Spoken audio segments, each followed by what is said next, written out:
and welcome to GBN America. With me, Patrick Christys. Now, we have an extra special guest on a fascinating topic today. It is Emma Jo Morris. Now, Emma Jo is now the politics editor at Breitbart News, but I think a lot of our GBN America viewers will also know her for her work as the former New York Post editor, which really spearheaded the whole Hunter Biden laptop story and everything that has come since. Emma Jo, thank you so much for joining me. I feel honoured to be in your presence here at GBN America. Can you just fill us in a bit, right, on where we're at with Hunter Biden's laptop? This is before we, of course, move on to the tax and gun stuff. Well, the laptop is still relevant 3 years after I broke it at the New York Post. Amazingly, it's still relevant because the laptop holds a trove of evidence that, first of all, the nature of Hunter Biden's business, what he was doing, or a sense of what he was doing and who he was dealing with in his foreign business endeavors. And it also provides a glimpse into the way the family business was working, the family side of the business. There's text messages between him and his daughter talking about how he has to give Pop half his salary. There's receipts for his payments of Joe Biden's home repairs and phone bills, and access to bank accounts, et cetera. So it provides a great glimpse into the machinations of Hunter Biden and the Biden family enterprise. Why did it become known as the laptop from hell? There are various stories as to where that term came from. Where I think it came from was my source for this scoop was Steve Bannon and Rudy Giuliani. And I was sitting in Rudy Giuliani's apartment when I went to go pick up the full hard drive when I was starting to report on it. And Steve Bannon walks into the apartment and he goes, "Welcome to the 7th level of hell." And that was kind of where I thought that came from. Very theatrical. He's a dramatic guy. But Trump started calling it that as well. I think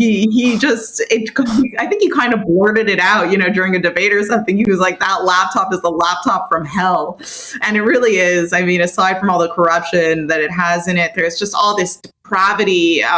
You're really looking at, it's actually sad, to think about.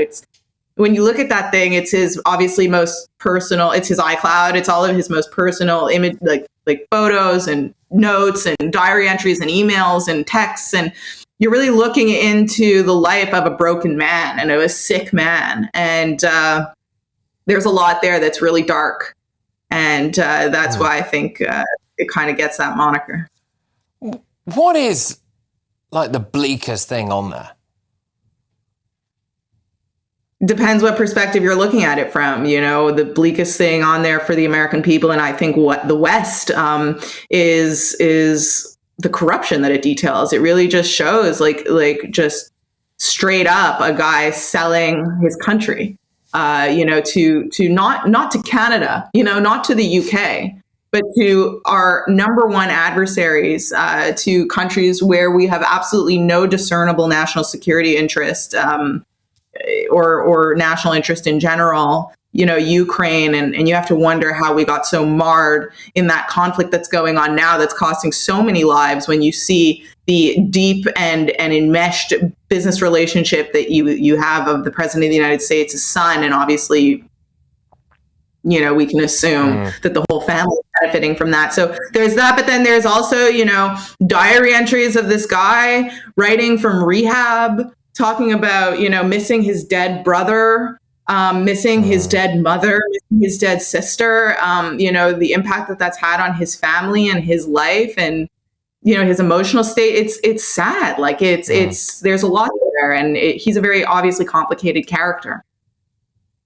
It does sound like you do have a genuine element of sympathy for him about certain things, but then I think coming back to the more serious stuff on a national for you guys, but really international, global picture of it all is the kind of international relations side of things, and the idea that a current president of the United States might in some way be being influenced in terms of foreign policy or any kind of policy by virtue of what his kind of drug addict's son has on a laptop.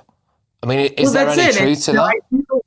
Yeah, absolutely. And I actually wrote a column about this at Breitbart, because Hunter will try to say that the right and his critics and the press and whatever are, exploiting a drug addict, or are coming down on him for being a drug addict. And that could not be further from the truth. I don't know about this in the UK, but in America, drug addiction, especially opioids,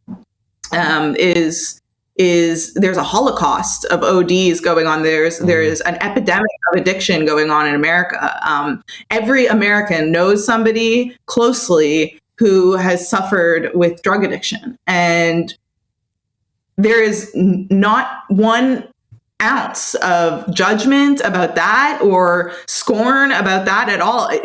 Personally, I think that it's a sickness, and I pray for people who deal with that. It's not funny, and it's not something to make fun of him about or to exploit him. That's not at all. The drugs only come in when you're talking about the amount of money that this person is earning and where he's earning it from, and how that's relevant to his capacity to tender any sort of service, which is obviously not what's going, you know what I mean? Like, obviously he's not able to do that. So that's the only extent that we talk about drugs at. It's what were you doing? Because you were clearly addicted to crack. And, anybody who knows the CCP, obviously you don't have to be a genius. These people don't part with $30 million for nothing.